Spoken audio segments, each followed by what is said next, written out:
Joia, que é pura política nesta noite de domingo. Agora é hora de falarmos sobre política, é hora de discutirmos os fatos que movimentaram aí, né, esse universo nesta semana. E claro, como sempre, comigo aqui para me ajudar, Marcelo Heleno, que é o jornalista aqui da Rede Fonte de Comunicação. Boa noite, Marcelo. Boa noite, Luzeni. Boa noite, Taveira, professor Alberto. Estamos prontos aí para discutir mais um pouco dos assuntos que mexem com o dia a dia do cidadão. Vamos sim. E também conosco para sempre fazer uma análise, né? Nos ajudar aqui a entender melhor os assuntos. Professor Alberto Carlos. Professor, boa noite. Boa noite, Luzeni. Boa noite, Marcelo Heleno. Boa noite, José Taveira. Taveira, né? Não Tavares, não, porque eu tenho um cunhado que chama Tavares, então por isso eu estou confundindo. Taveiras, né? Boa noite. Ô compadre, ô comadre, boa noite. Que bom que nós estamos juntos mais um domingo aqui no Politerra, tá? Muito bom entrar na sua casa por esse dedinho de prosa sobre política, tá? Que bom que estamos juntos.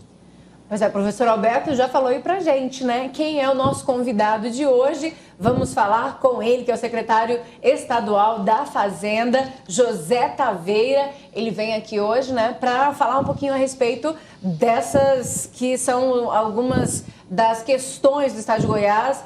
Dinheiro, né, arrecadação, dívidas. Então já vai se preparando, vai se organizando, ligando para a gente para poder fazer as perguntas. E eu agradeço muito a participação do senhor hoje, né, de ter atendido ao nosso chamado. Espero que seja uma noite muito agradável e que a gente possa aí discutir política. A Cefasa que agradece a oportunidade de esclarecer as pessoas de Goiás as questões atinentes à Secretaria da Fazenda. Pois é, eu já quero começar perguntando, eu sou muito curiosa, sempre falo aqui, né, para os entrevistados que eu sou muito curiosa. E a gente vê lá na ponta, né, quando a gente está fora do governo, quando está fora daqui da televisão, a gente está vivendo o dia a dia na sociedade, nós vemos algumas obras, a gente vê situações, né, pagamentos, né, de funcionário, então assim, situações do Estado e que refletem na sociedade. E às vezes eu fico pensando o que é prioridade, o que impele, no caso, o governo a decidir por uma obra. Como é decidido, na verdade, né, essa situação de por que vocês investem em algumas áreas e em outras não? O governo do Estado, lá em 2011, ele fez uma opção. Inicialmente, no ano de 2011 e 2012, ele fez um rígido ajuste fiscal. Esse ajuste fiscal que se consumou por volta de meados de 2012, habilitou o governo a contrair, a buscar financiamentos para investimento.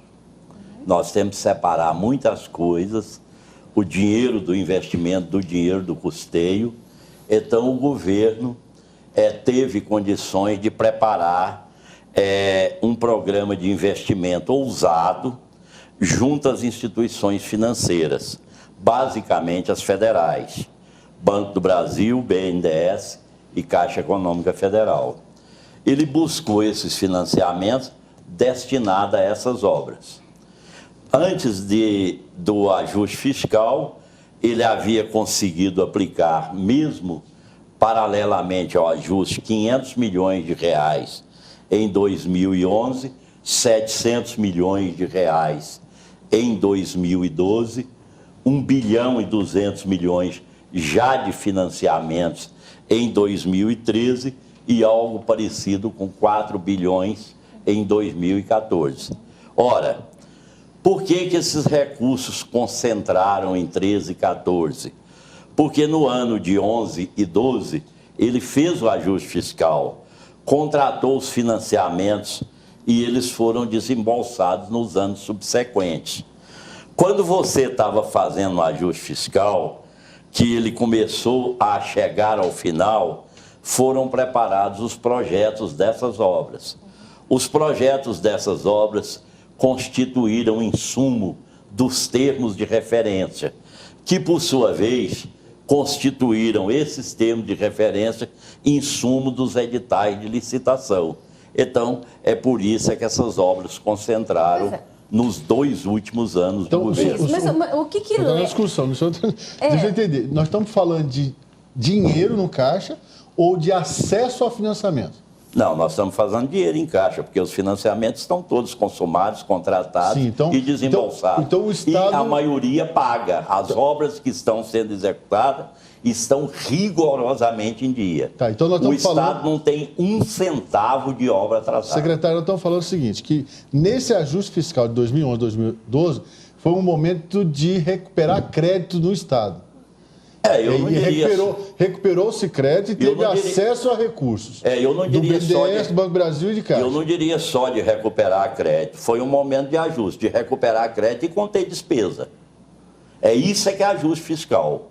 Você faz ajuste fiscal recuperando crédito e contendo despesa. Mas o que eu queria saber é como vocês determinam que esse dinheiro vai para tal obra. Quer dizer, quem que decide, né? Quem que determina para onde é que vocês vão direcionar? O governador do estado tem um conjunto de secretários, que é o secretário de Planejamento, de Fazenda, da Casa Civil, que constitui esse núcleo de decisão do governo, acoplado naturalmente ao presidente da GETOP.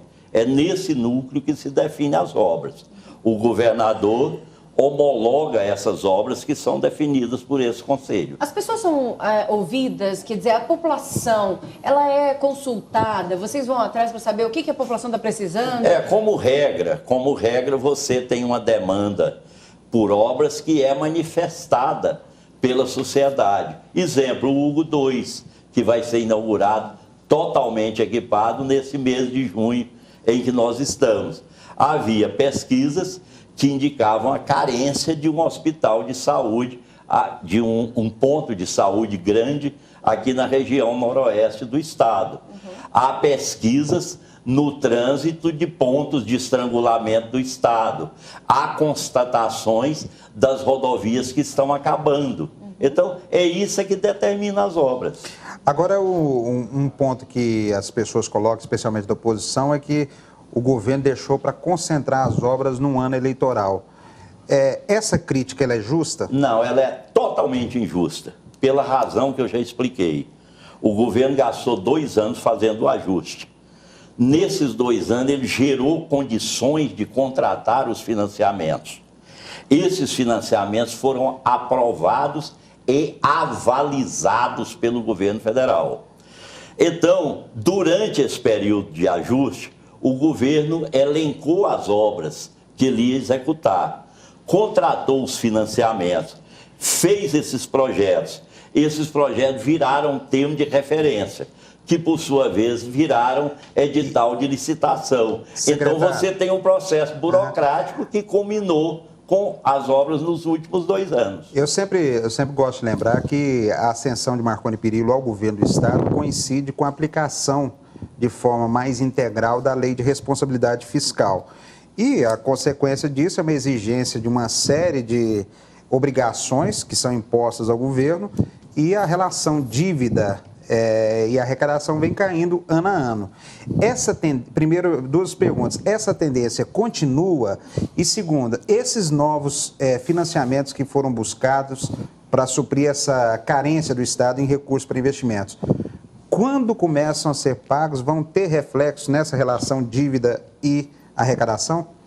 Essa pergunta sua requer uma resposta um tanto longa.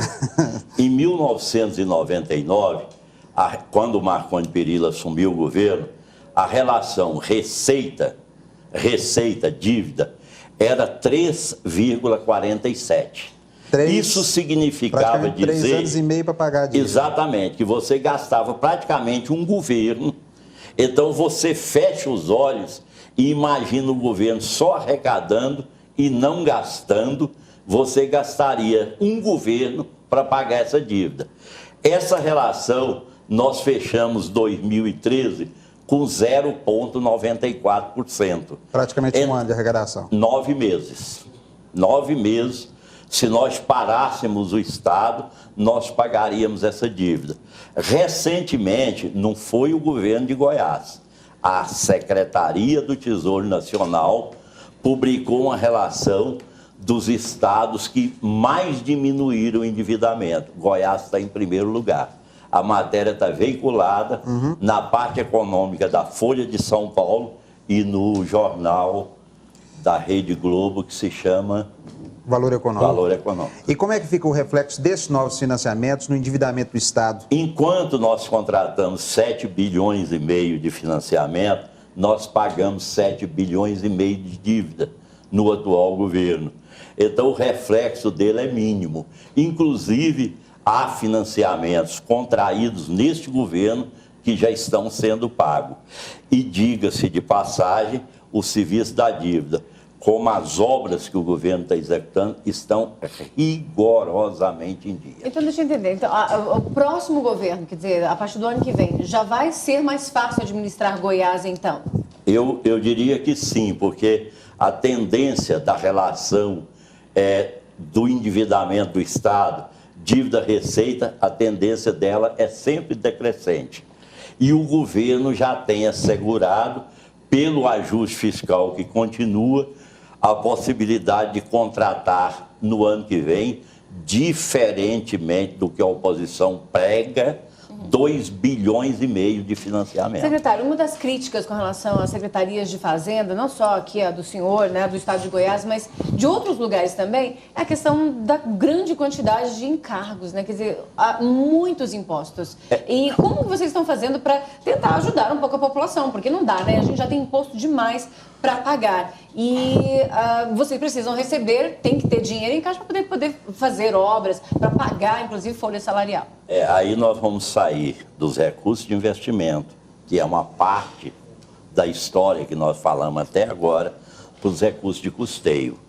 O governo do Estado arrecada R$1 bilhão por mês e gasta mais ou menos 90% disso com folha de pagamento e serviço da dívida. Então, restam muito poucos recursos para atender às crescentes demandas da sociedade. Na área de segurança pública, que é um ponto crítico hoje, de que o governo federal pouco participa, na área de saúde e na área de educação. Então, a nossa tentativa é, através de programas que nós estamos implantando na Cefaz, aumentar a arrecadação do Estado, não mediante o aumento da carga tributária, mas aumentar a arrecadação do Estado pela ampliação do leque de contribuintes. Trocando em miúdos, a sonegação é alta ainda, secretário? A inadimplência. Ela é bem menos, a inadimplência é alta. Nós temos uma dívida ativa de 32 bilhões de reais. Desses 32 bilhões, mais ou menos 25 é totalmente podre. Nós estamos, inclusive, como agora... assim? O que é podre? Isso é dinheiro que a gente pode esquecer, o Estado não vê mais. Quando eu fui diretor do BEG Federal, lá tinha um ativo de R$1 bilhão de operações podres, que a economia bancária chama de operações podres. 600 milhões eram recuperáveis e nós recuperamos. O podre é que a gente nunca mais vai ver. Exatamente. E 400 milhões eram irrecuperáveis. O Estado tem irrecuperável mais ou menos 25 bilhões. O que nós estamos fazendo? Isso é empresa que não existe mais? É empresa que não existe mais, empresário que já morreu, que mudou do Brasil, que não tem mais nada a ser penhorado. Mas tem uns que ainda estão devendo muito, né? Vamos chegar lá. Então, nesse caso do programa Regulariza, nós estamos, inclusive, fazendo o perdão dessas dívidas. Nós estamos deletando elas na medida do que a lei nos assegura do controle do Estado. Porque você deixar um procurador trabalhando num processo, a Secretaria da Fazenda controlando, que não tem perspectiva de recebimento, é pior do que você promover o perdão dessa dívida. É claro que esse perdão tem limite, é 11 mil e tantos reais.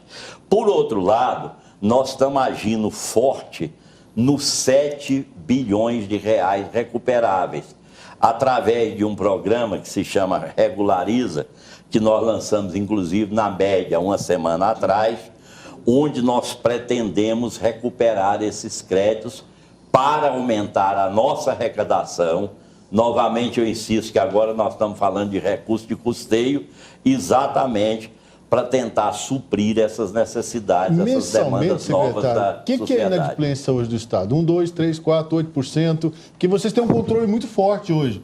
Hoje até, falar de ICMS hoje, o ICMS é arrecadado na frente, né? Entra no Estado aí, já lá na barreira já está acreditado, né, o ICMS, né? Aí vocês já estão sabendo qual vai ser a receita, né, progressivamente. Exatamente. Pergunta é essa, sabendo da receita mensalmente, do que recebe, qual que está sendo a inadimplência hoje? Hoje ela deve andar em torno de 8%. 8%. Isso é baixo, né? Eu acho que é baixo, mas nós queremos...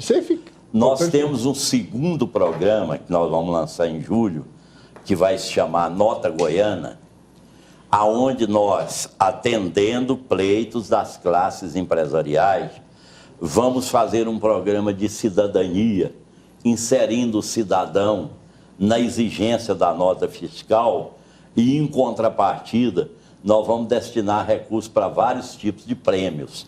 Isso é uma maneira que nós encontramos de atender uma demanda oriunda, principalmente dos sindicatos que compõem a FIEG, a Federação das Indústrias, que nos queixam muito da atividade informal no comércio. Então, a Cefaz acha que não é justo você deixar proliferar a atividade informal em detrimento àqueles que pagam rigorosamente. E o percentual de sonegação, vocês acreditam em quanto no Estado hoje? Eu acredito que esteja em torno dos 8%. Também? Também. Agora, a questão da reforma tributária foi uma bandeira da classe empresarial, é histórica isso. Quando eu comecei a trabalhar na imprensa, eu ia para a CIEG, cobrir evento nesse sentido, e parece que ninguém fala mais hoje. Essa preocupação com a informalidade é o que o senhor ouve mais por parte dos empresários? Eles não reclamam de uma carga tributária alta, não? Reclamam com muita insistência, com muita ênfase. E o senhor com paciência. Eu acho, Marcelo, que o Brasil precisa passar por muitas reformas. Uma delas é a tributária. Mas, antes dela, nós precisamos de uma profunda reforma política. Agora, essa reforma tributária que se fala aí, por exemplo, parece que o Estado de Goiás ele não é muito acessível a essa reforma, né? Porque vai afetar os incentivos fiscais. Na forma como está, ela afeta diretamente os incentivos fiscais. Na forma que ela está concebida, afeta grandemente os incentivos fiscais. Mesmo com a compensação da União, não compensaria, não? A grande dúvida são os fundos da União. Porque na última reunião do CONFAZ, o CONFAZ é um conselho, né? Um conselho que reúne todos os secretários de Fazenda do Brasil e o ministro da Fazenda. Na última reunião do CONFAZ, nós não sentimos, nós, os secretários da Fazenda, muita disposição da União, porque eram previstos 2 fundos. Um fundo de compensação das perdas e um fundo de desenvolvimento regional, onde os secretários reivindicavam, esse fundo era imenso, 296 bilhões de reais, onde os secretários da Fazenda reivindicavam que 75% desse fundo fosse recursos não reembolsáveis, popularmente fundo perdido, e 25% fosse financiamento, naturalmente concedido pelos bancos de fomento do Estado. Dada a situação financeira do governo federal, o governo tem recuado na concessão desses 2 fundos. E não havendo a concessão dos 2 fundos, um para cobrir perdas e outro para promover o desenvolvimento regional, os estados da região Centro-Oeste, Norte e Nordeste seriam altamente prejudicados. Agora, aquele histórico da demora na compensação da Lei Candir, e para nós aqui, em relação ao FCO, que o Banco do Brasil não abre mão porque os ativos são grandes e deveria ser passado para o Banco de Desenvolvimento Centro-Oeste, que não vai para frente em função disso. Esse histórico pesa também na análise de não confiar em deixar para depois essa compensação por parte do governo federal? A compensação da Lei Candir, ela foi assim, de muito difícil realização ao longo dos anos. E terminou com que o governo federal compensou em parte os efeitos, as perdas dos estados da Lei Candir. E isso gerou, naturalmente, nos estados uma desconfiança grande. A razão porque eu não acredito que sem os 2 fundos de compensação, aquela reforma que estava tramitando no CONFAS não será aprovada. Deixa eu fazer uma pergunta para o senhor. O senhor falou que a necessidade hoje muito grande da Secretaria de Fazenda ela largar a sua receita, né? Ela hoje cuida muito bem, vigia muito as despesas, está em cima dos custeios, sentou em cima dos custeios, está cuidando dos custeios e precisa melhorar a sua receita. Quando o senhor fala em melhorar a receita, o telespectador que é empresário, que paga imposto, fala assim, mas como é que esse povo está pensando em melhorar essa receita? É aumentar o arroxo fiscal, né? Aí a minha pergunta passa por isso aqui, tá? E eu quero ouvir do senhor quais seriam as ideias da Secretaria de Fazenda em relação a isso. Há 3 maneiras de fazer isso. Primeira, melhoria do sistema de arrecadação. Cada vez mais eficaz, mais presente, né, mais rígido, mais fortalecido, a inadimplência tem que cair de 8 para 4, 3, a sonegação de cair de 8 para 4, 3, cair esse índice maior. O outro seria um aquecimento da economia, naturalmente. Com aquecimento da economia, tem circulação mais de mercadoria, tem movimentação de dinheiro, o governo acaba arrecadando mais impostos, tanto das 3 esferas, né? Isso depende do quê? De uma ação macroeconômica, não é só a questão local de Goiás, mas macroeconômica também. E aí eu pergunto, como é que o secretário vê a questão macroeconômica para melhorar a arrecadação, o aquecimento da economia? E terceiro, é a vinda de novos empreendimentos para o Estado. Certo? Aí vai de encontro com os incentivos fiscais. E a minha pergunta para o secretário também é essa também. Essa vinda de novos empreendimentos, Goiás está trabalhando isso para vir para onde? Onde é que pode estar visualizando? Nós podemos visualizar que vai ter novos polos industriais ou vai ter incrementos aí nesse nível. Então, seriam 3. Há a questão de melhoria do impacto do sistema, há a questão da economia, como é que o secretário vê a questão da economia, Goiás, como é que ele está nesse processo, e os novos empreendimentos, como é que o Goiás está trabalhando nesses 3 pontos? Você esqueceu de um. Opa, que bom, estou aqui para aprender. O quarto, eu já dissertei sobre ele aqui, que é recuperar a inadimplência. Nós estamos com um programa na rua, eu estou percorrendo todo o estado, através de palestras nas cidades polo de Goiás, basicamente aproveitando as cidades que têm delegacias da Cefaz, que compõem a estrutura organizacional da Secretaria. Então, esse quarto que você esqueceu, nós estamos atuando forte nele. A queda da inadimplência, nós vamos fazê-lo com o lançamento do programa da Nota Goiana, porque aí nós vamos envolver num processo de cidadania a sociedade na fiscalização da informalidade, principalmente, e buscando arrecadação. Aquecimento da economia, nesse momento, eu não acredito muito que a economia vá aquecer, até pelo contrário. E o quarto ponto que você coloca, o governo, aí não é a Cefaz, é o governo todo, trabalha 24 horas por dia, inclusive num processo comandado pelo governador Marconi pessoalmente, no sentido de buscar novos empreendimentos para Goiás. Na esteira do programa Produzir, que foi gestado em 1999 e implementado a partir do ano 2000, nós já buscamos centenas de empresas beneficiadas com os incentivos fiscais, médias e grandes, que mudaram a cara da economia de Goiás nos últimos anos. Sim, mas esse programa ele não tá gelado, não, ele não está frio, está na geladeira. Não. Qual o empreendimento futuro que nós vamos ter em relação a isso? Somente nos últimos 2 meses eu participei em Palácio de várias solenidades de termos de adesão de inúmeras empresas de produção de gêneros alimentícios na região de Lusiânia e Cristalina, de reciclagem em Lusiânia, em Abadiânia, de projetos em Nova Veneza, vários em Aparecida de Goiânia, de novas empresas que estão incorporando aqui no estado. E cada empresa dessa, que nesse processo eu chamo de âncora, ela traz atrás delas vários satélites que ativam muito a economia do Estado e agregam valores. Eu queria concluir te dizendo que em 98 o PIB goiano era formado pela atividade econômica do setor primário, pecuária e agricultura. Hoje a indústria já colabora com 27% a 29% da formação do PIB goiano. Esse crescimento industrial para apenas 15 anos é muito relevante.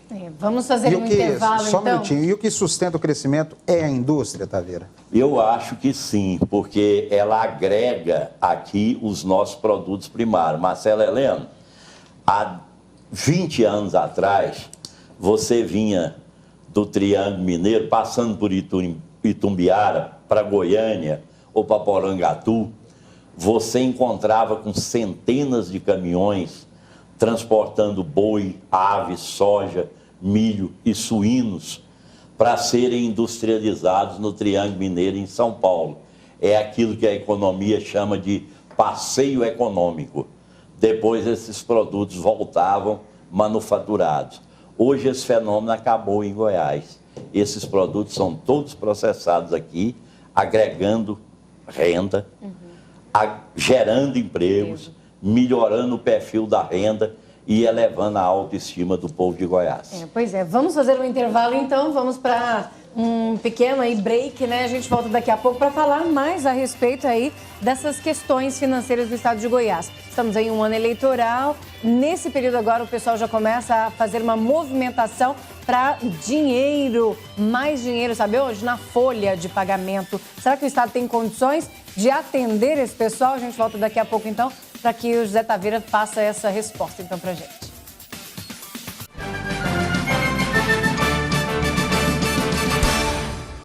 Voltamos com o Politec, é pura política. Neste domingo, a gente conversando hoje aqui com o secretário estadual da Fazenda, José Taveira. E eu deixei uma questão aqui no bloco passado, que são essas movimentações, né, dos funcionários públicos. Alguns já estão até dizendo que vão entrar em greve, aquela história toda de sempre, né, secretário? Mas como que o governo deve lidar com essas situações? Porque exige dinheiro em caixa. O governo tomou uma posição. Ele tem um conselho que chama Consind, que é formado pelo secretário de Planejamento, Fazenda, Procuradoria-Geral do Estado, Casa Civil e Controladoria, que analisa as demandas salariais do funcionalismo do Estado. E quase todas elas já foram aprovadas. Da Polícia Civil, Polícia Militar, Educação, Saúde, seus colegas jornalistas do EGECOM. Enfim, todas elas foram aprovadas. Para viger a partir de dezembro. Por que dezembro? Porque nós temos uma lei de responsabilidade fiscal que nós talvez não atingíssemos o índice, concedendo esse aumento agora. Então, a partir de dezembro, todos esses projetos que já foram aprovados... Mas tem alguns que não, né? Mas isso pode virar uma bola de neve. Acho que não passou ainda pela Assembleia. Alguns ainda não foram aprovados. Não pode ser uma bola de neve, porque esses aumentos estão condicionados ao crescimento da arrecadação. Tem condições de pagar esses aumentos? Não, então quer dizer que essa lei está aprovada, então. Tá, é uma novidade. Só aumenta salário agora de funcionário público do Estado de Goiás, em todas as esferas, saúde, educação, segurança, de que for, se tiver aumento da receita do Estado. Exatamente, porque isso é uma prática adotada pela própria União e por todos os estados brasileiros que está sendo introduzido. Os servidores aqui em vão Goiás. acompanhar esse crescimento da arrecadação através de alguma instância, secretário? Olha, como é que se faz nós temos uma previsão do crescimento da arrecadação de 12% para esse próximo ano. E a maioria desses aumentos está inserido nessa previsão de arrecadação.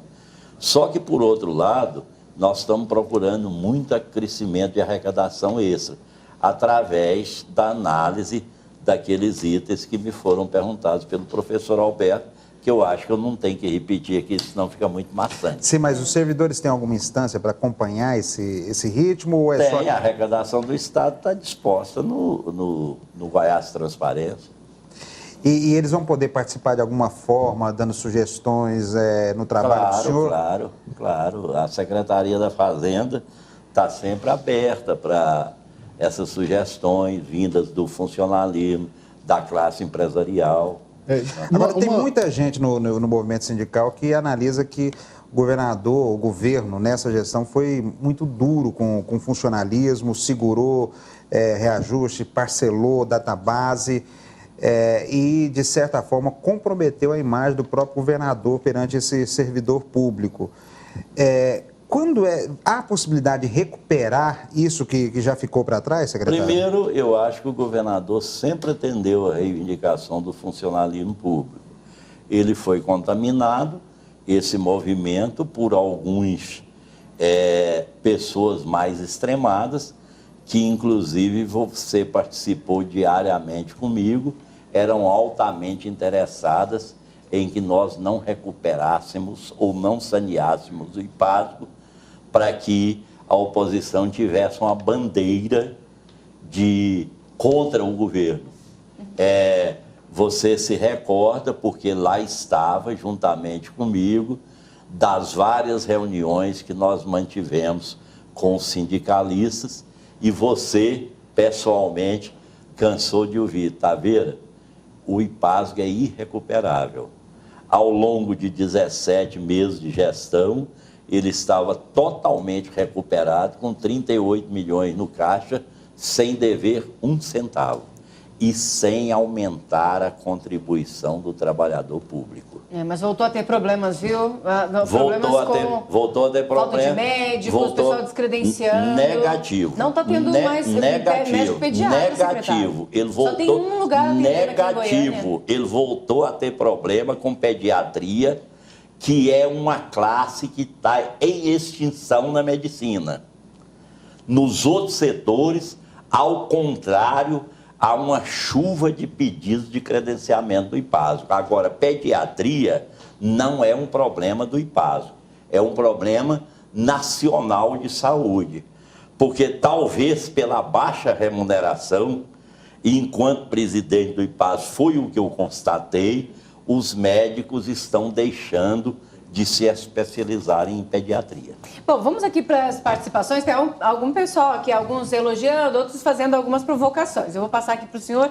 O Maione Padeiro, lá de Aparecida de Goiânia, ele que sempre está aqui conosco, né? Obrigada, viu, Maione? Ele, em nome da SEAG Jovem, está parabenizando o senhor, está dizendo que o senhor faz um trabalho maravilhoso lá dentro da Cefaz e também aqui desejando, né, uma ótima noite para toda a equipe do Politeia. O Márcio Souza, também da Vila João Vaz, parabenizando o senhor e a todos aqui da bancada. Obrigada, Márcio.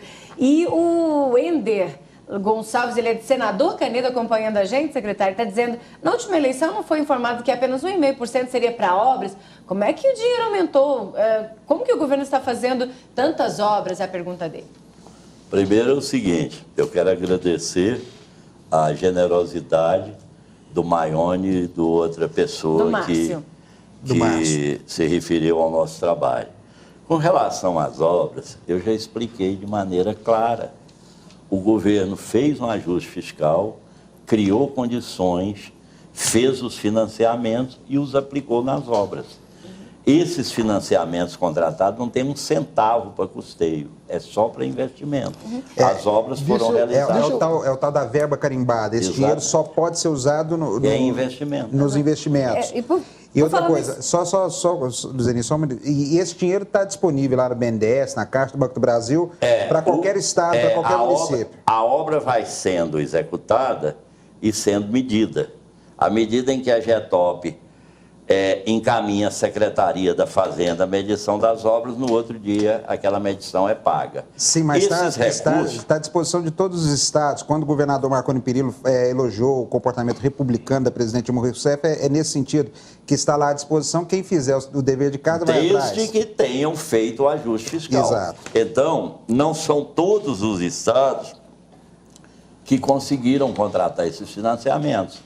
Quem não ajustou as suas receitas na equalização de receita e despesa, lá no âmbito do custeio, não teve financiamento. Pois é, secretário, aqui o Luiz Sérgio, ele está com um pouco de... é do setor Bueno. Está com um pouco de dúvida sobre essa questão de custeio e investimento. A gente está falando a respeito, né? Eu queria uma explicação melhor. Ele está falando assim, se for investimento, então, não é o caso de a Cefaz nem existir. É a questão aqui do Sérgio, é uma provocação, faz aqui para o senhor, né? Como que fica essa história, então? O que é custeio, investimento e qual que é a função da Cefaz mesmo, é a pergunta dele. Custeio são os recursos dos financiamentos, investimentos são os recursos do financiamento que são aplicados nas obras, estradas, hospitais, viadutos, credecs, enfim, escolas, etc.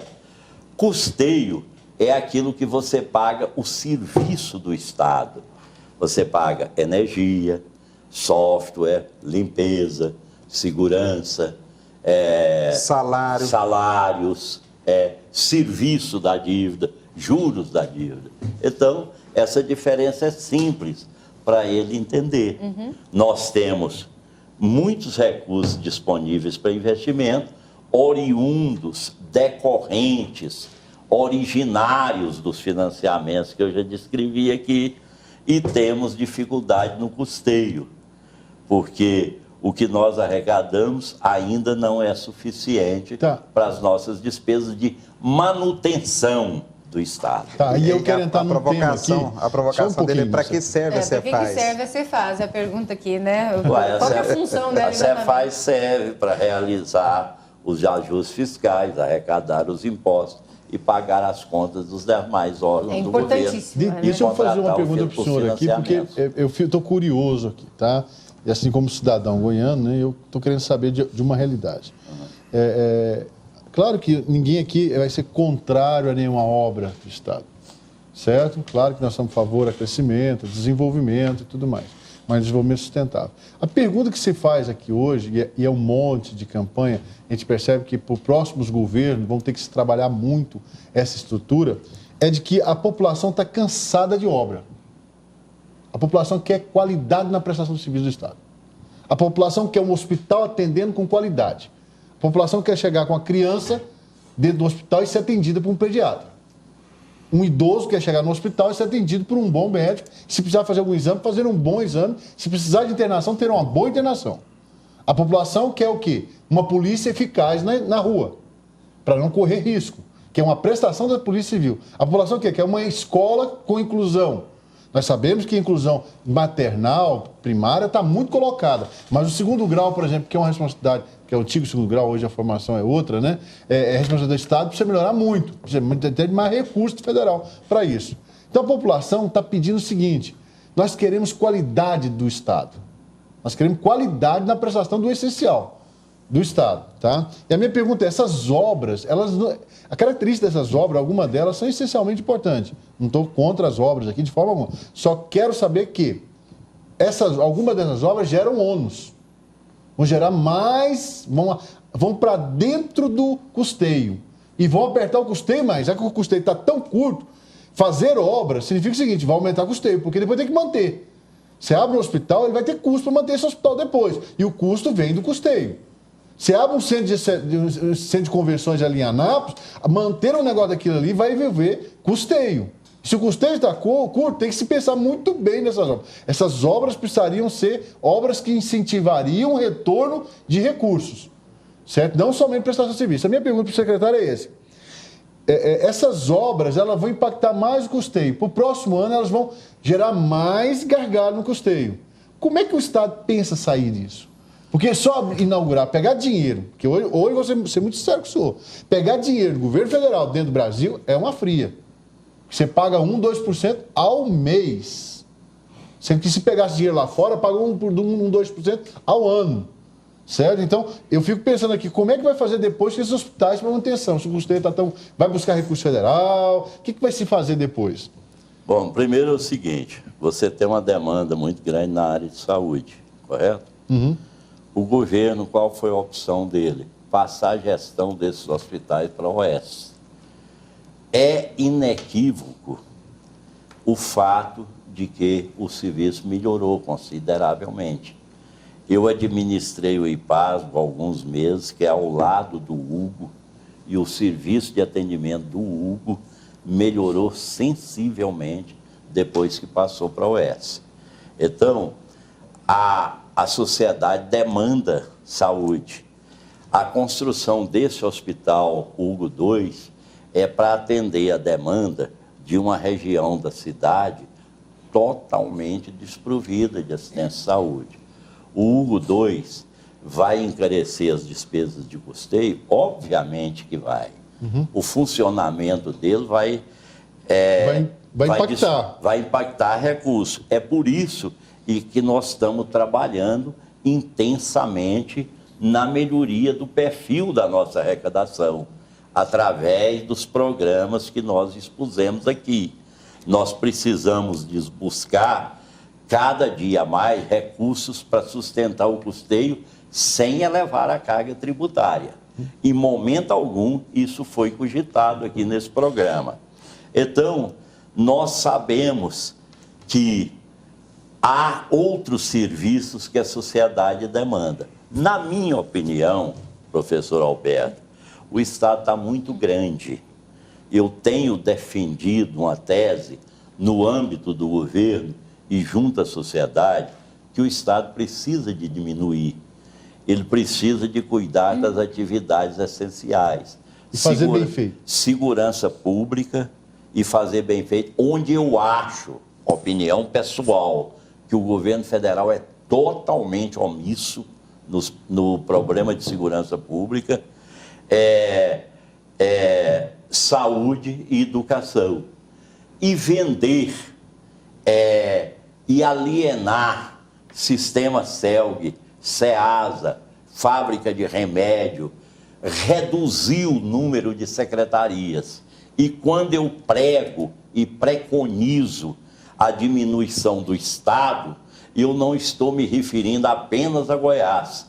Eu estou me referindo ao governo federal, aos demais estados e aos municípios. Aí só vai contrário ao movimento nacional. Fernando Henrique privatização. Deixou o governo com 17 ministérios e hoje nós temos 42. E eu tenho uma fazenda no município de Araguaiânia, próximo à capital, um município pequeno, onde a prefeitura tem 13 secretários. Então, nós precisamos urgente. Essa é uma das grandes demandas. Eu falei, respondendo uma pergunta do Marcelo Heleno, que nós estamos precisando de profundas reformas no Brasil e a diminuição do tamanho do Estado é uma das principais delas. Mas aí o senhor bate na questão política, o senhor vai contra todas as necessidades políticas, A tendência hoje do governo federal, pessoal? É a presença do Estado na economia de forma forte. Hoje, o senhor tem dados, eu estou fazendo um mestrado em desenvolvimento regional e estou com algumas informações muito interessantes. A prestação de serviço, essa atividade econômica, prestação de serviço, ela cresceu 118% num ano. O nosso país está virando um país de prestador de serviço. E desse prestação de serviço, praticamente 42% é inchaço da máquina do Estado. Eu sei disso. E eu, como cidadão, ou como uma pessoa até leiga na economia, mas quando eu olho para isso, eu falo assim, aonde que vai parar isso? Porque eu entendo que o que gera economia, renda, dinheiro novo, é economia primária. É lá na indústria, é lá na agropecuária, é onde vai gerar novos recursos para se transformar em recurso financeiro. Eu não vejo prestação de serviço como aquilo que vai sustentar uma nação, certo? Só se nós estivéssemos muito bem como a Europa está estabilizada, como os Estados Unidos está estabilizado. Então, a minha pergunta é nesse sentido. A ideia do senhor é muito interessante, me atrai demais. Só que eu fico perguntando, é uma contramão do que está acontecendo no Brasil a nível nacional. Eu tenho discutido com meus colegas de governo o seguinte, na minha opinião, esses sistemas que eu citei aqui devem ser todos privatizados. É óbvio que isso é um processo para o próximo governo. Nós estamos chegando ao fim de um governo onde não dá para fazer isso. Nós temos que começar a partir de janeiro. Eu acho que as estradas que estão sendo duplicadas devem ser vendidas. Eu acho que... O senhor está falando de pedágios. Exatamente. Eu acho que todos esses órgãos cuja presença do Estado não é mais necessária, um dia, Alberto, o presidente Getúlio Vargas teve a clarividência de criar a Petrobras. Naquele momento era extremamente necessário. A Petrobras já devia ter sido vendida há muitos anos. O Fernando Henrique passou 8 anos na presidência tentando privatizar a Petrobras e não conseguiu. Aparelharam a Petrobras, a nação brasileira sabe o que fizeram com ela. Então, a estrutura do Estado tem que murchar.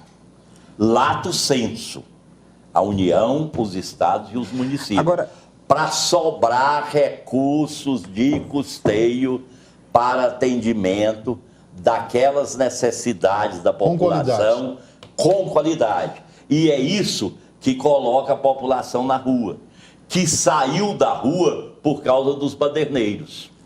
Agora, esses temas que o senhor está levantando aqui, os seus colegas, os outros secretários de Fazenda, têm preocupações semelhantes? A situação dos outros estados é semelhante de Goiás? A situação é bem parecida. É claro que nós temos algumas ilhas de prosperidade no Brasil, né? São Paulo é uma delas, que tem uma arrecadação altíssima, mas que tem talvez mais problema na segurança pública do que nós. Minas Gerais está passando por um momento difícil. Uns 2 estados do sul, talvez o Paraná, tenha índices parecidos com o nosso. Mas o Goiás está fazendo o dever de casa. A prova do dever de casa é esse atestado que a STN nos deu do campeão na redução da relação dívida-receita. E vocês, com tantos números na frente para discutir, para achar a solução e tudo mais, vocês, secretários de Fazenda, conversam sobre política também? Eventualmente sim. E aí? Eventualmente, E aí, qual o sentimento? Eu tenho o sentimento aqui de Goiás, né? Eu imagino que o governador Marconi Perillo vai vencer as próximas eleições. Pois é, peraí, não vamos falar mais sobre essa questão depois no próximo bloco, depois do intervalo. Eu apenas respondi ao Vamos fazer um ponto aqui. Vamos aprofundar um pouquinho mais. Vamos fazer uma vírgula que nós vamos aprofundar no próximo bloco, né? E eu quero deixar aqui a pergunta do Rafael para o senhor responder depois, quando voltarmos. O Rafael Regis, da cidade de Jardim, ele está dizendo, perguntando no caso, por que o governo não termina logo as obras? A questão dele tudo bem, tem obras, né? Mas às vezes elas demoram demais. E ele cita uma de Santo Antônio do Descoberto. Daqui a pouco, então, José Taveira dando resposta a você, viu, Rafael? Fique aí, a gente volta já já.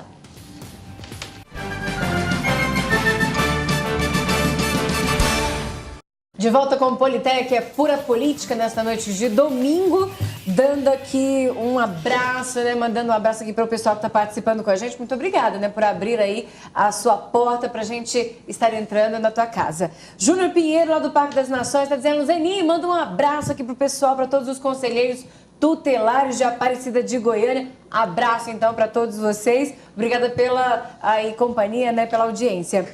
E também o vereador Talismar, parabenizando o secretário, né, por tudo que tem feito, não só na Cefaz, mas também por aquilo que realizou no IPASGO. E está parabenizando o governador também, né, por ter gestores como o senhor. É aí a opinião do vereador Talismar. E deixamos aqui uma pergunta do Rafael, e depois a gente vai entrar na questão política também. Rafael, que é lá da cidade de Jardim, está dizendo: por que demora tanto? Às vezes começa uma obra e aí demora para terminar. Por quê? Olha, as obras estão andando num ritmo bastante acelerado. Aqui e acolá, há um problema geralmente no âmbito das licitações. Você projeta uma obra, uma empresa concorrente entra com algum recurso, aquela obra tem que ficar paralisada, ou é problema de Tribunal de Contas, que foi o grande drama aqui do aeroporto de Goiânia. Então, mas especificamente eu diria que as obras estão bastante agilizadas, principalmente essas maiores. As duplicações das rodovias estão em ritmo bastante acelerado.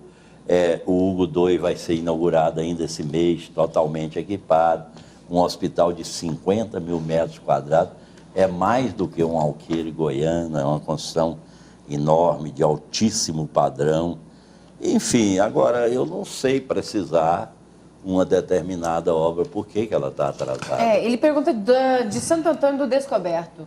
Eu não sei. Deve ser o hospital lá. Aquele né? hospital regional. Provavelmente deve ser o hospital. Eu não sei se há algum problema.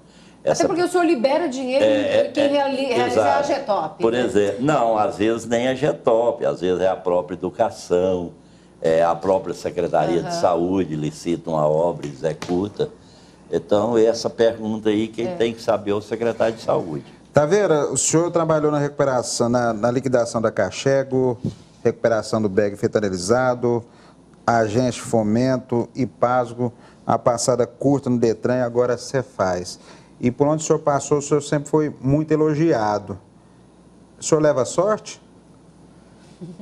Outro dia eu estava conversando com o governador Marconi e eu dizia para ele assim que ele tem sorte.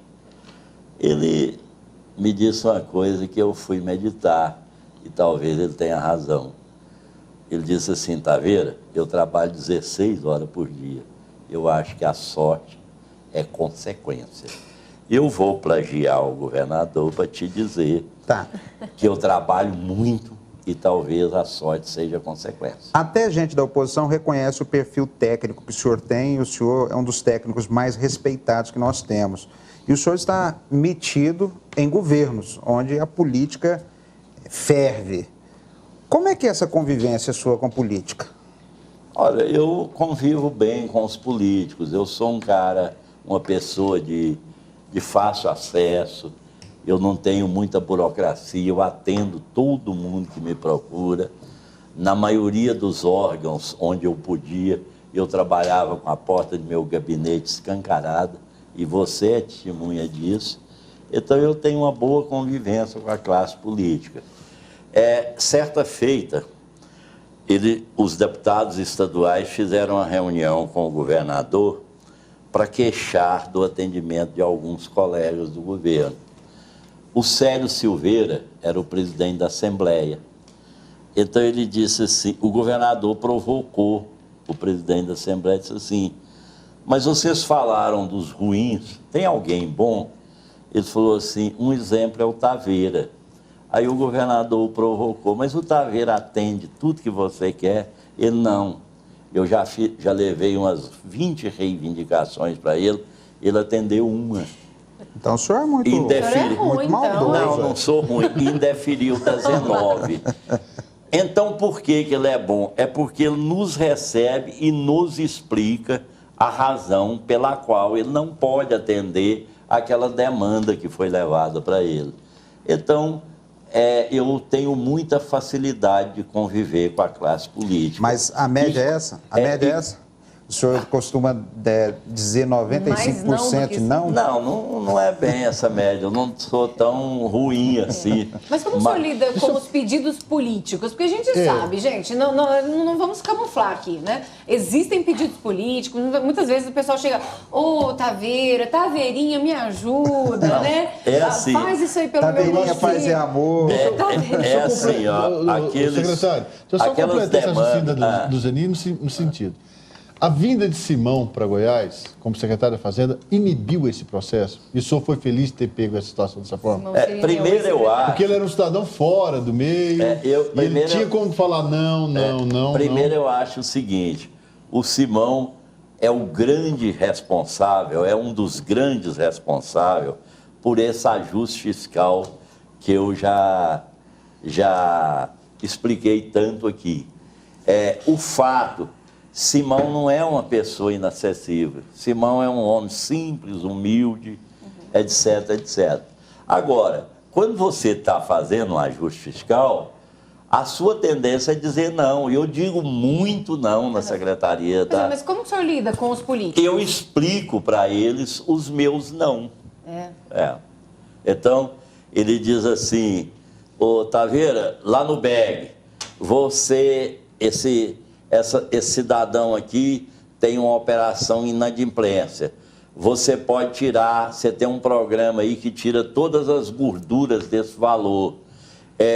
Ele era 70, expurgado essas gorduras, que a gente chama em economia, vira 30. Você pode fazer por 28 para ele quitar? Olha, eu não posso, porque a norma não permite, o Banco Central fiscaliza isso, o TCU, o BEG, de que eu fui diretor, era federal, então era o Tribunal de Contas da União, tem essa norma lá. Então, a pessoa entende. O que o político reivindica de nós, gestores, é que nós expliquemos para eles a razão dos não. Talvez o Simão não tivesse a paciência que eu tenho de explicar a razão dos não. Mas ele é um cara afável, simples, modesto, tranquilo e fez um trabalho muito importante para esse atual governo de Goiás. Agora, o Alberto, no final do bloco passado, perguntou, fez uma observação. Que convicção é essa que o senhor tem que o governador vai ser reeleito? É o meu feeling. Mas o senhor não é político.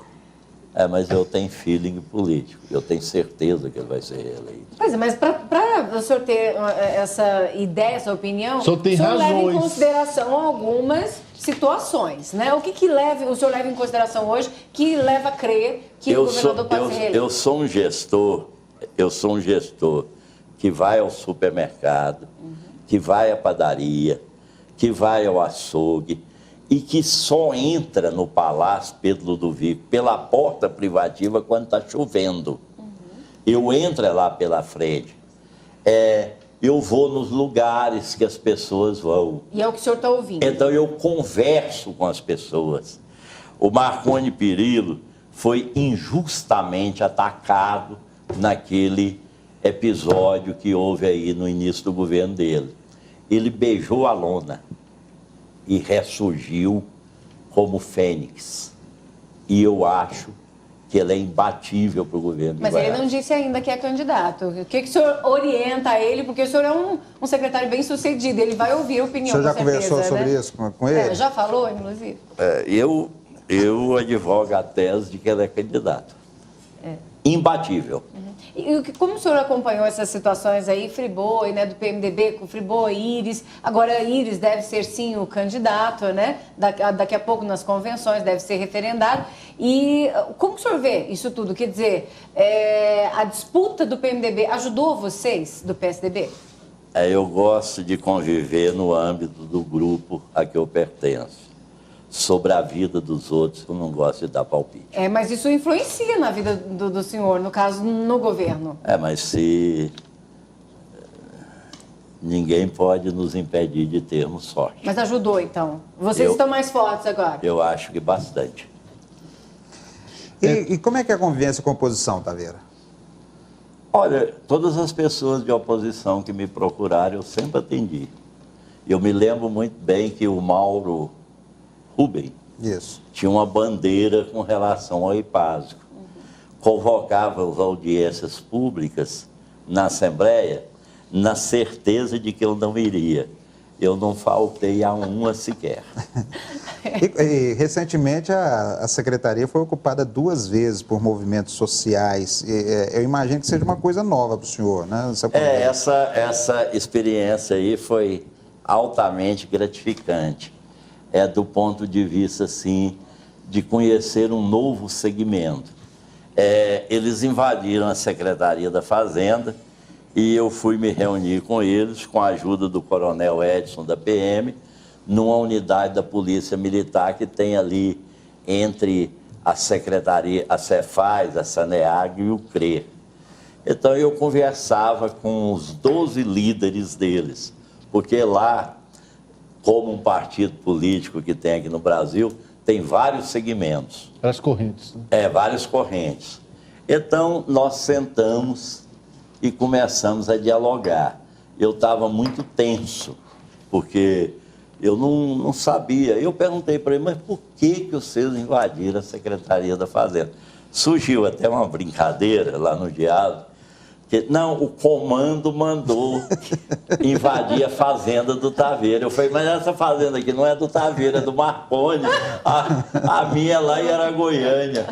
Bom, aí a gente conversou e falaram, não, nós temos algumas reivindicações, mas nós queremos falar com o governador. Eu falei, então é fácil. O governador vai recebê-los. Eu vou pedir a ele que os receba. E eu tenho certeza que ele vai recebê-los às 5 horas da tarde. Mas eu vou deixar algumas pessoas vigiando a secretaria. Nós vamos chegar lá no Palácio às 17 horas. Se tiver um de vocês aqui na Cefaz, eu não abro a maçaneta do Palácio. Essa é a condição. E eles toparam, o governador os recebeu, constituiu um grupo para encaminhar a reivindicação deles, que basicamente era a GEAB, Secretaria da Agricultura e Abastecimento, e o Coronel Edson nessa coordenação. Aí eles voltaram a invadir a Secretaria da Fazenda.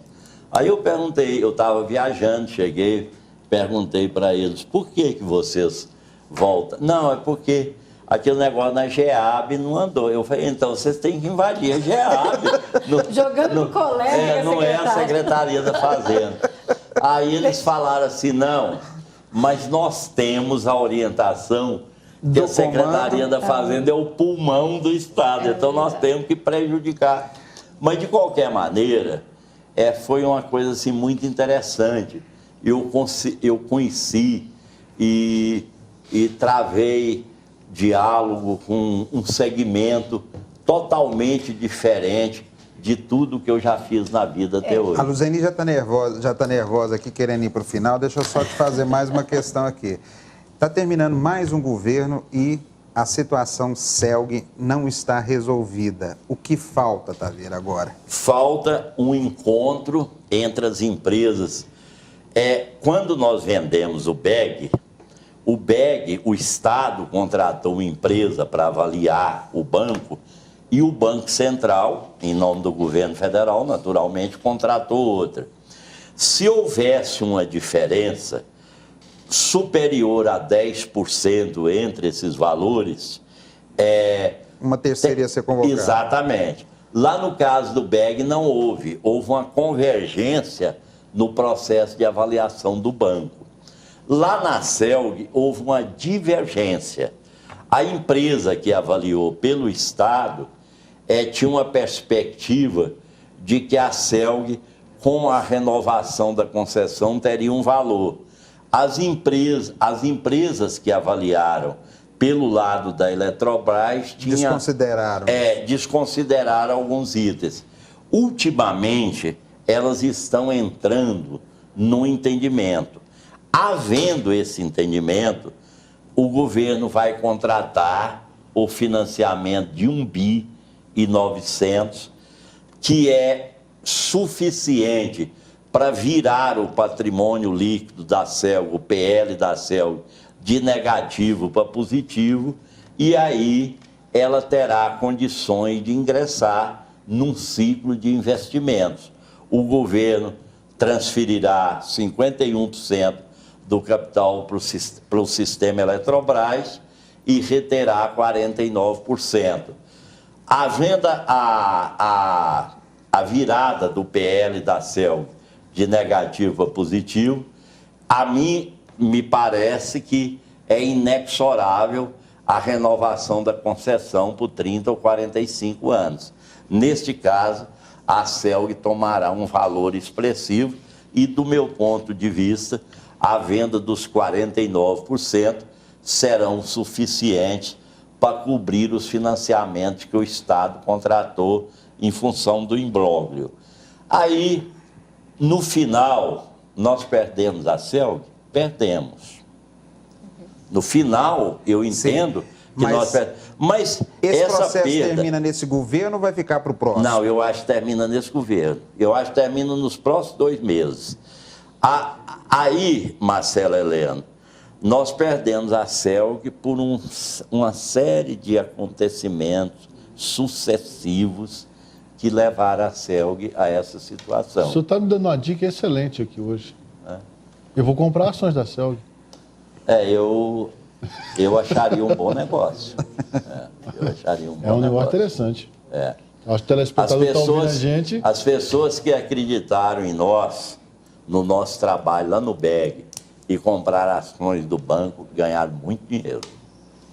Eu quero voltar numa situação aqui, numa questão que o senhor falava sobre essa parceria, né, com o privado, e as OS é um desses exemplos, né? E a pergunta é, melhorou mesmo a arrecadação, aliás, o custo, né, destes locais diminuiu mesmo? E a pergunta que o telespectador fazia era por que não é assim com a administração própria?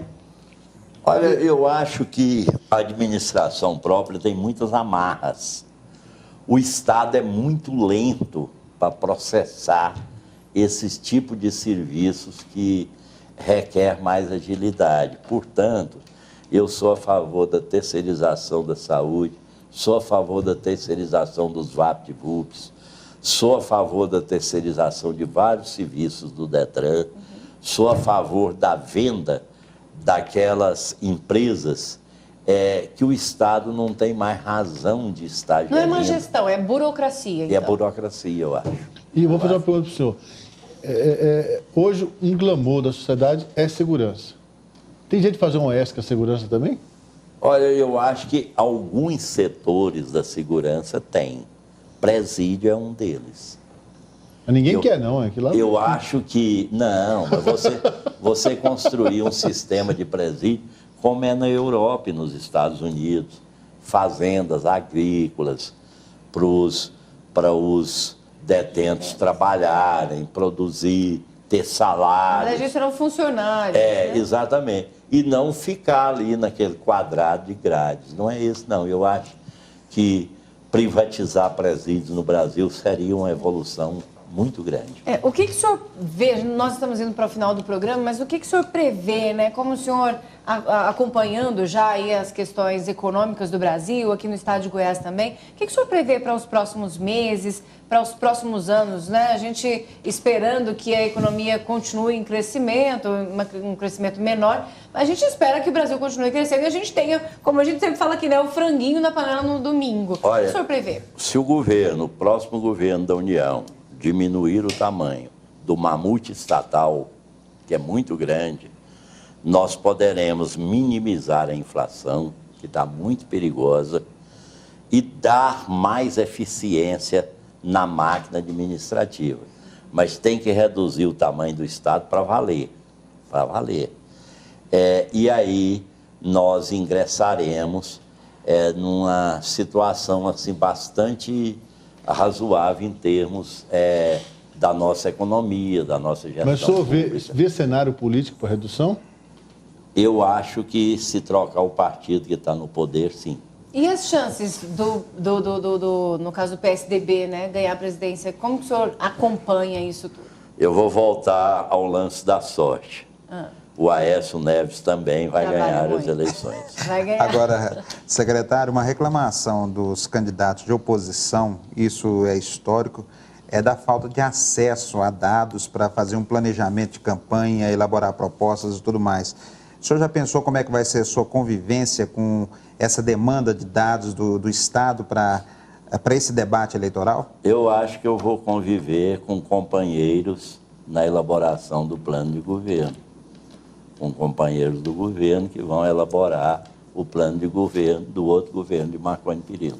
E os da oposição que vão querer dados do Estado para fazer essa discussão? Do ponto de vista da Cefaz, nós somos totalmente abertos. Aliás, os dados da Cefaz estão todos disponibilizados no Goiás Transparente. Pois é. Se você quiser saber quem deve a Cefaz, quanto a Cefaz arrecada, está tudo no Goiás Transparente. Isso aqui eu queria saber. Existe um canal, então, para a população, tudo que nós falamos aqui, para que eles tenham acesso a números, a gastos, o que o governo ganhou, o que o governo perdeu, o que ele pagou, deixou de pagar. O resultado da licitação e etc. Está tudo lá. É só entrar no site da Cefaz, cefaz.gov.br. Exatamente. Então fica aí a dica, né?